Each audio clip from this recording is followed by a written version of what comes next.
7ویں صدی میں کسی نے سوچا بھی نہیں تھا کہ بہت جلد پوری دنیا ایک عظیم الشان تہذیب کے سائے میں آنے والی ہے۔ ایک ایسی تہذیب جس نے انسانی تاریخ کو بدل کے رکھ دیا۔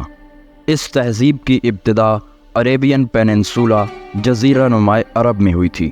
اس زمانے میں یہاں بسنے والے عرب قبائل بت پرست تھے، مشرک تھے۔ 570 عیسوی کے آس پاس اسی عربین پیننسولا میں حضرت محمد صلی اللہ علیہ وآلہ وسلم کی پیدائش ہوئی۔ اپنی زندگی کا بیشتر حصہ آپ صلی اللہ علیہ وآلہ وسلم نے مکہ میں ہی گزارا۔ یہیں پر ہی 610 عیسوی میں حضرت محمد صلی اللہ علیہ وآلہ وسلم نے اعلان نبوت کیا کہ آپ اللہ کے آخری پیغمبر ہیں۔ حضرت محمد صلی اللہ علیہ وآلہ وسلم کا جو میسج تھا وہ انتہائی سمپل تھا کہ صرف اور صرف ایک خدا کی ہی عبادت کی جائے، اس کے ساتھ کسی کو شریک نہ ٹھہرایا جائے۔ اب مکہ کے لوگ تو مشرک تھے۔ جب حضرت محمد صلی اللہ علیہ وآلہ وسلم نے ان میں تبلیغ شروع کی اپنے اس پیغام کی، مکہ کے یہ سب لوگ حضرت محمد صلی اللہ علیہ وآلہ وسلم کی جان کے دشمن بن گئے۔ انہیں یہ باتیں بالکل نہیں لگیں، پسند نہ آئیں۔ انہوں نے مکہ میں حضرت محمد صلی اللہ علیہ وآلہ وسلم کے لیے دعوت و تبلیغ کرنا مشکل بنا دیا۔ آپ صلی اللہ علیہ وآلہ وسلم اور آپ کے ساتھیوں کی زندگی اجیرن ہو چکی تھی۔ 622 میں 622 میں حضرت محمد صلی اللہ علیہ وآلہ وسلم نے اپنے مٹھی بھر ساتھیوں کو لے کر مدینہ کی جانب ہجرت کا فیصلہ کیا۔ مدینہ پہنچتے ہی حضرت محمد صلی اللہ علیہ وآلہ وسلم نے سب سے پہلے تو یہاں ایک اسلامی ریاست قائم کی۔ اس کے بعد اگلے 10 سال میں جہاد سے، ڈپلومیسی سے اور آف کورس اپنی رحم دلی سے پورے عرب میں توحید کی دعوت کو عام کر دیا۔ 632 میں جب حضرت محمد صلی اللہ علیہ وآلہ وسلم کا انتقال ہوا، اس وقت تک پورا عربین پیننسولا توحید کے سائے میں ریاست مدینہ کے جھنڈے تلے یونائٹ ہو چکا تھا۔ حضرت محمد صلی اللہ علیہ وآلہ وسلم کے وصال کے بعد وہ دور شروع ہوا جسے آج ہم خلافت راشدہ، راشدون کیلیفٹ کے نام سے جانتے ہیں۔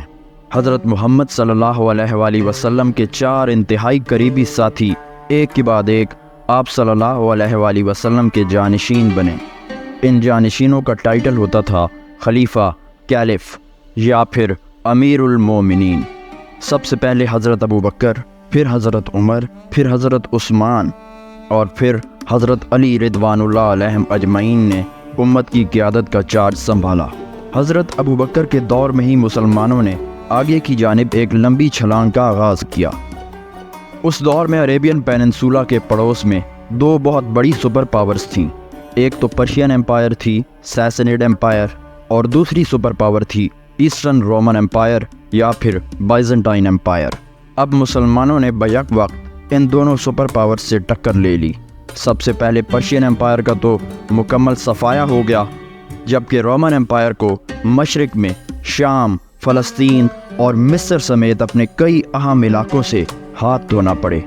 فتوحات کا یہ سلسلہ حضرت عمر اور پھر حضرت عثمان کے دور میں بھی جاری رہا۔ خلفائے راشدین کے اس دور کو مسلمانوں کی گولڈن ایج کہا جاتا ہے، لیکن اس سنہری دور میں بھی مسلمانوں کو کئی چیلنجز کا سامنا رہا۔ 4 میں سے 3 خلفائے راشدین کو شہید کر دیا گیا۔ حضرت عمر کو ایک ایرانی غلام نے شہید کیا اور حضرت عثمان کو ایک باغی لشکر نے شہید کیا۔ حضرت عثمان کے بعد جب حضرت علی خلیفہ بنے تو شام کے گورنر حضرت امیر معاویہ نے حضرت علی کی خلافت کو چیلنج کر دیا۔ اپنے 5 سالہ دور حکومت میں حضرت علی کو ایسے کئی چیلنجز کا سامنا رہا، لیکن حضرت علی ان سب چیلنجز کے سامنے ڈٹ کر کھڑے رہے۔ اس دور میں ہی مسلمانوں میں وہ فنامنا ظاہر ہونا شروع ہوا جسے کہ آج ہم شیعہ سنی سپلٹ، شیعہ سنی تفریق کہتے ہیں۔ شیعائٹس، شیعان علی بیسیکلی وہ گروپ تھا جو حضرت علی کے سپورٹرز تھے۔ ان کا یہ پوائنٹ آف ویو تھا کہ خلافت صرف اور صرف حضرت علی کی اولاد کا حق ہے۔ دوسری جانب شیعان امیر معاویہ یا شیعان عثمان تھے۔ یہ لوگ بنو امیہ کے سپورٹرز تھے۔ آگے چل کر انہی میں ایک اور گروپ بھی شامل ہوا جسے آج ہم اہل سنت کہتے ہیں۔ ان لوگوں نے ایک درمیان کا راستہ، ایک ماڈریٹ اپروچ اختیار کی۔ اسی عرصے میں ایک اور گروپ کا بھی ظہور ہوا جنہیں کہ خوارج کہا جاتا تھا۔ یہ لوگ انتہا درجے کے شدت پسند تھے اور یہی وجہ ہے کہ ان کے خیالات کو کبھی بھی مسلم امت میں مقبولیت حاصل نہ ہو سکی۔ البتہ اسی خارجی گروپ کے ایک شخص نے ہی حضرت علی کو نماز کے دوران خنجر کے وار کر کے شہید کر ڈالا۔ حضرت علی کی شہادت کے بعد اگلے 6-7 ماہ کے اندر شام کے گورنر حضرت امیر معاویہ نے پورے عالم اسلام پر اپنا اقتدار قائم کر لیا۔ یہیں سے آغاز ہوتا ہے امیڈ کیلیفٹ کا۔ امویوں نے خلفائے راشدین کی روایت سے ہٹ کر ایک بالکل نئے طرز سیاست کا اجرا کیا۔ یہ نیا سسٹم تھا موروثی خلافت، یعنی کہ اب اگر خلیفہ کی ڈیتھ ہوتی تو اس کے بعد اس کا بیٹا یا پھر اس کا بھائی خلیفہ بنتا۔ امویوں کا دور تضادات سے بھرپور ہے۔ 680 میں 680 میں امیڈ فورسز نے کربلا کے مقام پر حضرت محمد صلی اللہ علیہ وآلہ وسلم کے نواسے اور حضرت علی رضی اللہ تعالیٰ عنہ کے بیٹے یعنی کہ حضرت امام حسین کو ان کے پورے خاندان سمیت شہید کر دیا۔ دوسری جانب آئرونیکلی امویوں نے ہی آگے چل کر عالم اسلام کی باؤنڈریز کو مزید وسیع بھی کیا۔ سندھ، ماوراء النہر، نارتھ افریقہ اموی دور حکومت میں ہی فتح ہوئے، بلکہ نارتھ افریقہ سے آگے بڑھ کر مسلمانوں نے اسپین کو بھی مملکت اسلام کا حصہ بنا ڈالا۔ مسلمان لشکر ادھر رکا نہیں، بلکہ اس نے اسپین سے آگے فرانس کے اندر بھی پیش قدمی کو جاری رکھا اور یہاں پر 732 میں 732 میں ایک فرانسیسی فوج نے مسلمان لشکر کو شکست دے کر اسلامک امپائر کا یورپ میں فتوحات کا جو سلسلہ تھا اس کو ختم کر دیا۔ اموی خلیفہ عبد الملک بن مروان کے دور سے ہی امیڈ امپائر میں عربز کو نمایاں حیثیت دی جانے لگی تھی، جس کی وجہ سے سلطنت میں رہنے والی جو نان عرب کمیونٹیز تھیں ان کو شدید قسم کے امتیازی سلوک کا سامنا کرنا پڑتا تھا۔ اس پالیسی نے آگے چل کر بڑی شدت کے ساتھ بیک فائر کیا۔ 740 کے بعد سلطنت کے تقریباً ہر حصے میں بغاوتیں پھوٹ پڑیں۔ پھر یوں ہوا کہ خراسان سے ایک لشکر نکلا، اس نے دمشق پر حملہ کر کے اموی خلافت کی اینٹ سے اینٹ بجا دی۔ عالم اسلام میں ایک انقلاب آ چکا تھا۔ اس انقلاب کی جو ملٹری لیڈرشپ تھی، عسکری قیادت، وہ خراسانیوں کے پاس تھی، لیکن اس کی جو سیاسی قیادت تھی وہ عباسیوں کے پاس تھی۔ عباسیوں کا یہ دعویٰ تھا کہ وہ حضرت محمد صلی اللہ علیہ وآلہ وسلم کے چچا حضرت عباس کی اولاد میں سے ہیں۔ عباسیوں اور خراسانیوں نے مل کر اموی خاندان کی حکومت کا خاتمہ کر دیا۔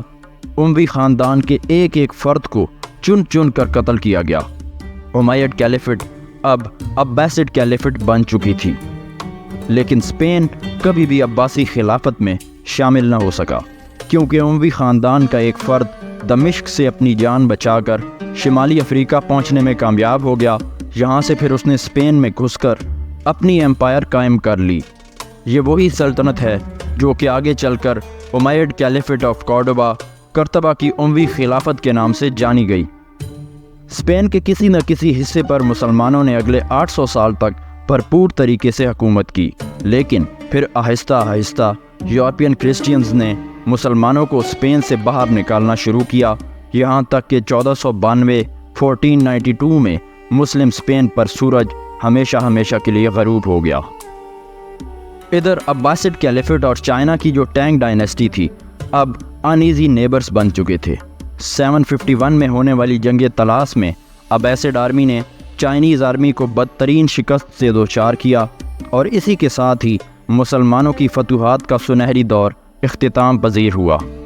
مگر اس کے بعد سے ہی مسلمانوں کے ایک نئے سنہری دور کا آغاز ہوا، انٹلیکچول گولڈن ایج۔ عباسی خلافت کا دارالخلافہ تھا بغداد۔ یہیں سے اگلے آلموسٹ 500 سال تک عباسی خلفاء پورے عالم اسلام پر حکومت کرتے رہے۔ اس دور میں مسلمان سکولرز نے علم و فضل کے ہر میدان میں اپنا لوہا منوایا۔ فلسفی، humanities, physics, chemistry, biology, medical, علم کا کوئی ایسا میدان نہیں تھا جس کو مسلمانوں نے مزید سنوارا نہ ہو۔ کئی عباسی خلفاء، خاص طور پر ہارون رشید اور مامون رشید، بذات خود سکولرز کے بہت بڑے پیٹرنز تھے۔ مامون نے ہی بغداد میں وہ عظیم الشان لائبریری بھی قائم کی جس کا نام تھا بیت الحکمہ، دا ہاؤس آف وزڈم۔ مسلمان اب صحیح معنوں میں ایک انٹرنیشنل سوسائٹی بن چکے تھے۔ 10ویں صدی کے وسط میں عباسی ریاست کافی کمزور ہو چکی تھی۔ سلطنت کے مختلف حصوں میں اب انڈیپینڈنٹ حکمران قابض ہو چکے تھے۔ ایران میں طاہری، صفری اور پھر سامانی اور بویدی ریاستیں قائم ہوئیں۔ انہی امپائرز کے دور میں ہی ایرانین کلچر کا احیا ہوا۔ فارسی زبان پھر سے مین سٹریم میں آنا شروع ہوئی۔ اسلامی تہذیب جو کہ پہلے ایک پریڈومیننٹلی عرب سویلائزیشن تھی، اب وہ ایک ملٹی کلچرل سویلائزیشن بن رہی تھی۔ عراق اور ایران کے کچھ حصے پر بویدیوں نے اپنا اقتدار قائم کیا ہوا تھا۔ یہ ایرانین ڈائنیسٹی تھی اور سب سے اہم بات کہ یہ لوگ شیعیٹس تھے، اہل تشیع تھے، لیکن اس کے باوجود بھی انہوں نے سنی عباسی خلیفہ کو خلافت سے بے دخل نہیں کیا، بلکہ انہوں نے عباسی خلیفہ کو اپنا پپٹ بنایا ہوا تھا۔ یہ اس کو کنٹرول کرتے تھے، کیونکہ اس وقت تک عباسی خلیفہ کے پاس ملٹری اور پولیٹیکل پاور تو بھلے ہی نہیں تھی، لیکن ان کی سمبولک حیثیت پورے عالم اسلام میں بہت زیادہ ہو چکی تھی۔ شمالی افریقہ سے لے کر مصر تک کا سارا علاقہ اسماعیلی شیعیٹس کے قبضے میں چلا گیا۔ یہ فاطمid ڈائنیسٹی تھی اور ان کا دعویٰ تھا کہ یہ حضرت علی اور حضرت فاطمہ کی اولاد میں سے ہیں۔ فاطمیوں نے فلسطین اور مکہ مدینہ کو بھی اپنی خلافت میں شامل کر لیا۔ عالم اسلام پر اب شیعہ مسلمان چھائے ہوئے تھے۔ یہی وجہ ہے کہ مورخین اس 10ویں صدی کو شیعیٹ سینچری، شیعوں کی صدی کا نام دیتے ہیں۔ اگلے 200 سال تک مصر کی فاطمی خلافت اور بغداد کی سنی عباسی خلافت کے درمیان ایک کولڈ وار، ایک سرد جنگ جاری رہی، بالکل ویسے ہی جیسا کہ آج سعودی عرب اور ایران کے درمیان دیکھنے کو ملتی ہے۔ ایران اور خراسان پر مشتمل غزنوی سلطنت اگرچہ اہل سنت تھی، لیکن یہ سنی ریاستیں بھی عباسی خلیفہ کی کوئی مدد نہیں کر پا رہی تھیں، مگر اب یہ سب کچھ بدلنے والا تھا۔ سینٹرل ایشیا کے دشت سے ترک قبائل کی ہجرت شروع ہو چکی تھی۔ یہ ترک قبائل خانہ بدوش چرواہے ہونے کے ساتھ ساتھ انتہائی زبردست گھڑ سوار تھے اور تیر اندازی کے ماہر تھے۔ دشت میں موسمیاتی تبدیلی کے باعث چراگاہیں سوکھ رہی تھیں، سو ان قبائل نے اب ایران اور خراسان کی جانب ہجرت شروع کر دی۔ یہ لوگ سنی اسلام قبول کرتے اور پھر اپنی ملٹری پاور سے اقتدار پر بھی قبضہ کر لیتے۔ ایسا ہی ایک قبیلہ تھا سلجوق۔ انہوں نے غزنویوں سے خراسان اور ایران کا علاقہ چھین کر اپنے قبضے میں لے لیا۔ The result was سلجوق empire۔ سلجوکس اہل سنت تھے، سو بغداد میں بیٹھے سنی عباسی خلیفہ کو ایک امید کی کرن نظر آئی۔ اس نے سلجوق سلطان کو بغداد پر حملے کی دعوت بھجوائی۔ سلجوقوں نے 1054 میں بویدیوں کو شکست دے کر عراق پر قبضہ کر لیا۔ سلجوقوں نے شیعہ فاطمی خلافت کے مقابلے میں خود کو سنی عباسی خلافت کے پروٹیکٹر کے طور پر پیش کیا۔ 1071 میں سلجوق سلطان الپرسلان نے ملازکرت کے میدان میں بازنطینی لشکر کو شکست دی اور اس کے بعد ترک قبائل نے اناطولیہ کے اندر ہجرت شروع کر دی۔ اس سارے ماجرے کی خبر یورپ میں بیٹھے پوپ کو بھی مل رہی تھی۔ اسے یہ فکر لگ گئی کہ اگر ترک قبائل اسی طرح ہجرت کرتے رہے تو یہ اناطولیہ کے بعد یورپ کے اندر بھی گھس آئیں گے، اور وہ بالکل صحیح سوچ رہا تھا۔ 1095 میں یورپ سے کروسیڈ لانچ کر دی گئی۔ اس کا مقصد تھا کرسچین کے مقدس مقامات، خاص طور پر یروشلم کو مسلمانوں کے قبضے سے چھڑا کر کرسچینز کے قبضے میں لینا۔ اس عرصے میں مسلمانوں میں ان فائٹنگ شروع ہو چکی تھی۔ اس کی وجہ یہ تھی کہ کروسیڈ کے سٹارٹ ہونے سے 2-3 سال پہلے 1092 میں سلجوق سلطان ملک شاہ کو قتل کر دیا گیا۔ اس کے بعد سلطنت میں خانہ جنگی شروع ہو چکی تھی، سو صلیبی لشکر کو کوئی خاص مزاحمت کا سامنا نہ کرنا پڑا۔ بائی 1098 صلیبی لشکر یروشلم سمیت فلسطین اور لیبنان کے کئی شہروں پر قابض ہو چکا تھا۔ 1140 کے بعد ہی مسلمانوں نے صلیبیوں کے خلاف سیریس قسم کی مزاحمت شروع کی، یہاں تک کہ پھر صلاح الدین ایوبی مصر میں پہنچے۔ صلاح الدین ایوبی نے مصر کی فاطمی خلافت کو ختم کر کے مصر کو سنی عباسی خلافت کے زیر انتظام کیا، پھر یمن، حجاز، اردن اور شام کو اپنی ایوبی ریاست کے جھنڈے تلے یونائٹ کر کے کروسیڈرز کو انسرکل کر لیا۔ 1187 میں صلاح الدین ایوبی نے صلیبیوں کو شکست دے کر بیت المقدس کو بالآخر صلیبی قبضے سے آزاد کرا ہی لیا۔ اپنی ذلت آمیز شکست کے باوجود بھی صلیبی فلسطین کے کچھ ساحلی علاقوں پر اگلے 100 سال تک قابض رہے۔ ادھر مشرق میں سلجوق ایمپائر مکمل طور پر کولیپس کر گئی اور اب اس کی جگہ پر ایک اور ترکش ایمپائر قائم ہو چکی تھی۔ یہ سلطنت تھی خوارزمی سلطنت۔ سب کچھ صحیح چل رہا تھا، لیکن اب مسلمانوں پر ایک اور آزمائش آنے والی تھی۔ مسلمانوں کا سروائیول داؤ پر لگنے والا تھا۔ منگولیا کے دشت میں چنگیز خان منگولز کو یونائٹ کر کے ایک پاورفل ملٹری مشین کریٹ کر چکا تھا۔ چنگیز خان نے نہ صرف منگولوں کو یونائٹ کیا بلکہ اس نے انہیں ڈسپلن کرنے میں بھی کامیابی حاصل کر لی تھی۔ ایسے میں ایک خوارزمی گورنر نے انتہائی سٹوپڈ حرکت کرتے ہوئے کچھ منگول تاجروں کو جاسوسی کے شعبے میں قتل کرا دیا۔ اس کے بعد چنگیز خان اور اس کی منگول اردو نے خوارزمی سلطنت کی اینٹ سے اینٹ بجا دی۔ تھوڑے ہی عرصے میں منگولز مڈل ایسٹ کے ایک بڑے حصے پر قابض ہو چکے تھے۔ منگول سلطنت بیجنگ سے لے کر ترکی بلکہ یورپ میں ہنگری تک پھیل چکی تھی۔ 1250 کی دہائی میں منگول سلطنت بھی 4 حصوں میں تقسیم ہو گئی: یوان خانت، چاغاتائی خانت، گولڈن ہارڈ خانت اور ہلاگو خان کی الخانت۔ 1258 میں ہلاگو خان نے بغداد پر حملہ کر کے عباسی خلافت کا بھی خاتمہ کر دیا۔ اس نے آخری عباسی خلیفہ المستعصم باللہ کو قالین میں لپیٹ کر گھوڑے دوڑا کر قتل کروایا۔ بغداد میں پورے زور و شور سے قتل عام کیا گیا۔ شہر کی جو عظیم الشان لائبریری تھی بیت الحکمہ، دا ہاؤس آف وزڈم، اس کو بھی جلا کر راکھ کر دیا گیا۔ ہلاگو خان کا اگلا ہدف تھا شام، فلسطین اور مصر۔ مصر میں اس وقت تک مملوک سلطنت ایوبی سلطنت کو ریپلیس کر چکی تھی۔ مملوک بیسیکلی غلام تھے جن کو سینٹرل ایشیا سے خرید کر مصر لایا جاتا اور پھر فوج میں شامل کر لیا جاتا۔ اب مصر میں یہ غلام کافی طاقتور ہو چکے تھے اور انہوں نے ایوبی سلطنت کو ختم کر کے مملوک سلطنت قائم کر لی۔ انہی مملوکوں نے ہی 1260 میں عین جالود کے مقام پر منگولوں کو شاندار شکست سے دوچار کر کے منگولوں کی جو عالم اسلام کے اندر یلغار تھی اس کو بالآخر روک دیا۔ مملوک سلطان بائبرس نے مصر میں مملوک سلطنت کو کنسولیڈیٹ کیا۔ انہوں نے مصر میں عباسی خلافت کو ری اسٹیبلش بھی کیا۔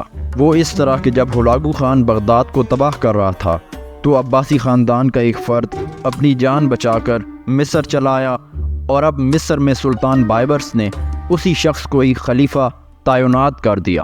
عباسی خلفاء اب سے مملوکوں کے پپٹس تھے۔ دوسری جانب عالم اسلام پر تباہی پھیرنے والے منگول بھی اب اسلامائز ہونا شروع ہو چکے تھے۔ 4 میں سے 3 منگول سلطنتیں مسلمان ہو گئیں: گولڈن ہارڈ خانت، چاغاتائی خانت اور خاص طور پر ہلاگو خان کی الخانت۔ سن 1336 کے بعد الخانت بھی ڈس انٹیگریٹ ہونا شروع ہو گئی۔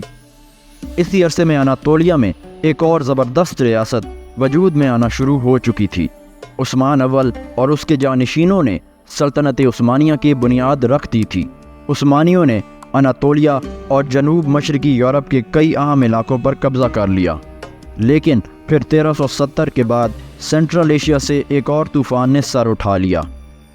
امیر تیمور نے دلی سے لے کر لیبنان تک کھوپڑیوں کے مینار تعمیر کروائے اور ان پر اپنی تیموری سلطنت کھڑی کی۔ 1404 میں تیمور نے جنگ انقرہ میں عثمانیوں کو شکست دے کر عثمانی سلطنت کو تیموری سلطنت میں ضم کر لیا، لیکن کھوپڑیوں کے میناروں پر تعمیر یہ تیموری سلطنت کچھ زیادہ عرصہ چل نہ سکی۔ 1405 میں تیمور کی وفات کے بعد اس کی یہ سلطنت بھی بڑی تیزی سے ٹوٹ پھوٹ کا شکار ہو گئی۔ عثمانی ترک واپس آ چکے تھے۔ انہوں نے دوبارہ سے اناطولیہ اور بالکانز میں اپنے آپ کو اسٹیبلش کر لیا، بلکہ اس دفعہ تو وہ پہلے کی نسبت بھی زیادہ طاقتور ہو کر آئے تھے، کیونکہ 1453 میں عثمانی سلطان محمد فاتح نے قسطنطنیہ فتح کر کے صدیوں سے قائم بائزنٹائن امپائر کا خاتمہ کر دیا۔ عثمانی سلطان یاوز سلیم نے مصر کی مملوک سلطنت کو شکست دے کر عثمانی سلطنت کے رقبے میں 3 گنا اضافہ کر دیا۔ سلطان سلیم نے مصر کی عباسی خلافت کا خاتمہ کر کے خلافت کا ادارہ ترک عثمانی خاندان کے زیر انتظام کر دیا۔